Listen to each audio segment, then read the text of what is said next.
Hey guys, I am Teo Samarđija from Croatia. I am studying computer science at the FERIT University in Osijek, and this video will be an open letter to a YouTuber called Tony Hella.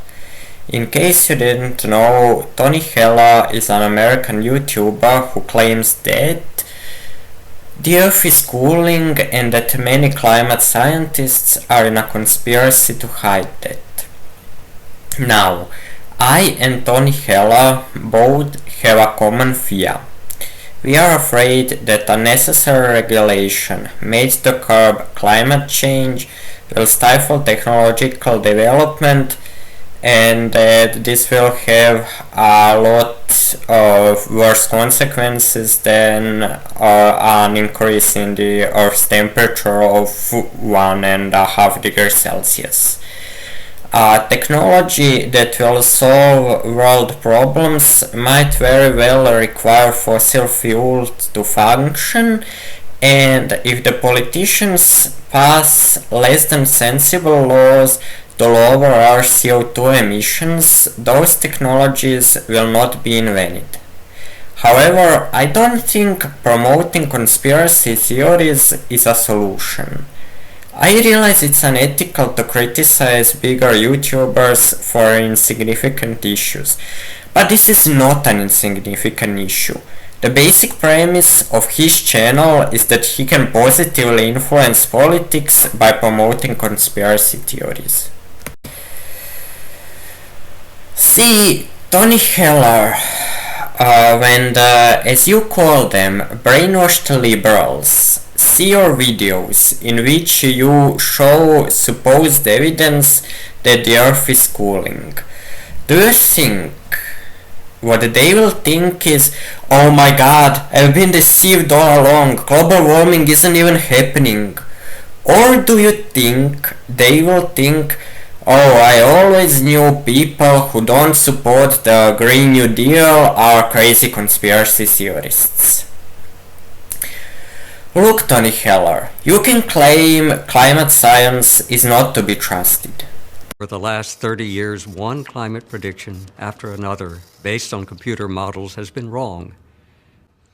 Instead of admitting this, some climate scientists replace the highly complex equations that describe the real-world climate with highly simplified ones, their computer models. Discarding the unmanageable details, modelers tune their simplified equations with lots of adjustable inputs, numbers that can be changed to produce whatever result the modelers want. That's not science.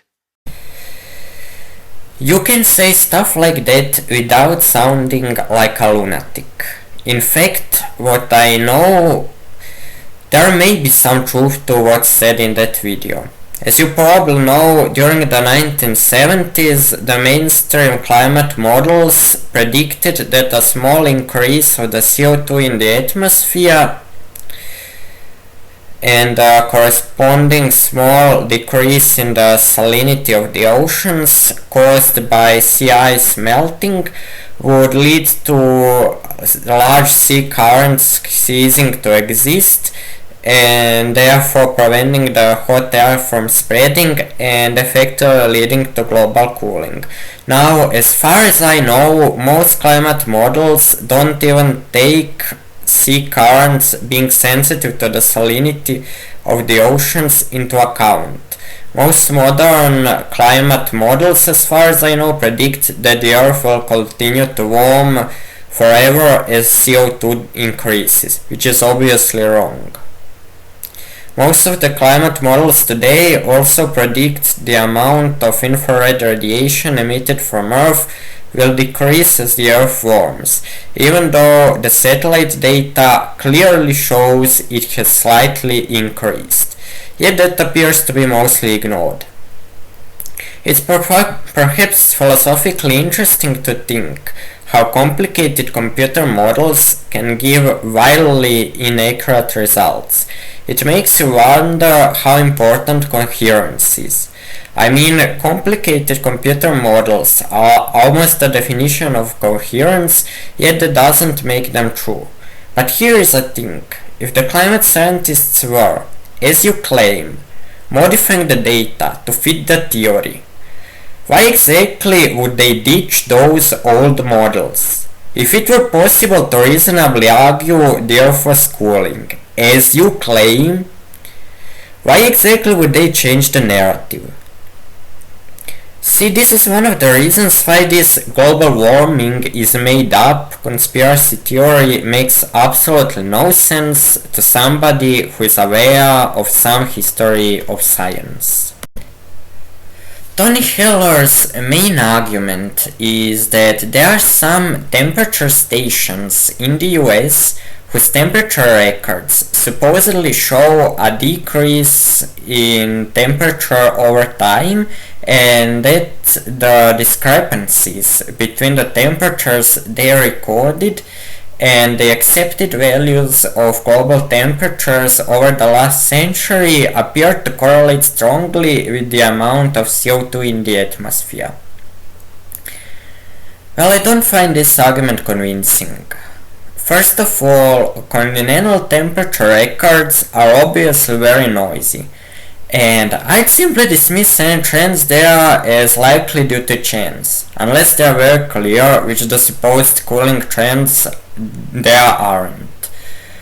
Ocean temperature records are less noisy and they are a much better source of information.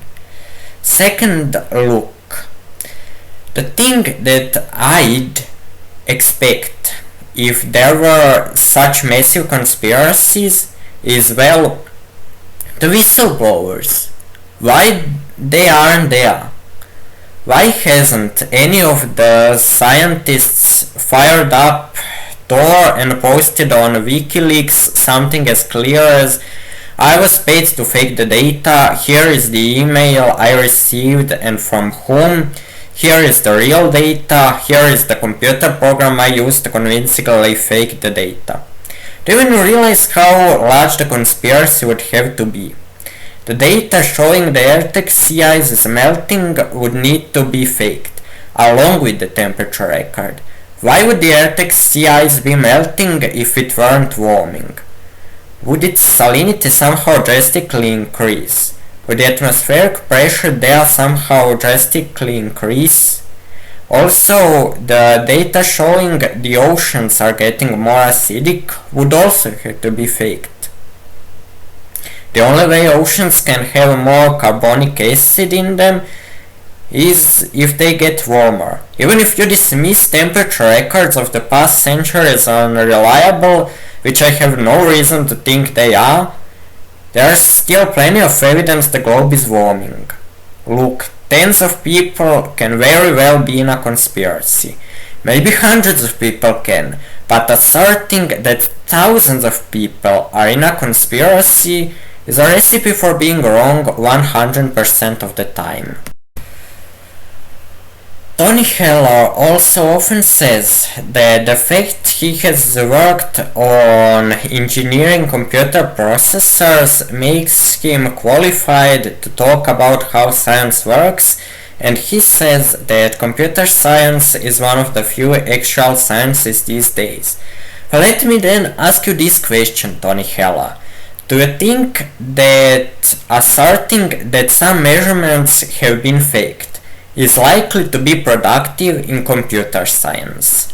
I mean, conspiracy theories have very little, if anything, to do with the actual science. If anything, programming has taught me the value of accepting the scientific consensus, especially when I was making a compiler for a simplified low-level programming language. The scientific consensus is that two debuggers should show the same assembly code, and if they don't, I don't reject the consensus, I assume I am doing something wrong.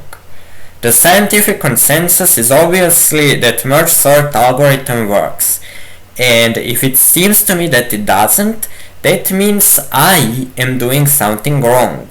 I have also done some measurements to test the speed of the generated code, and I can safely tell you that the methodology that's used for those things has little or nothing to do with the methodology Tony Heller uses to assert climate scientists are in a massive conspiracy. And people, including climate change alarmists such as Greta Thunberg and Alexandria Ocasio-Cortez, realized it, and talking that the climate data has been faked isn't going to convince people like them to stop believing in climate change alarmism. In fact, it's probably going to make them hold their irrational beliefs even more strongly.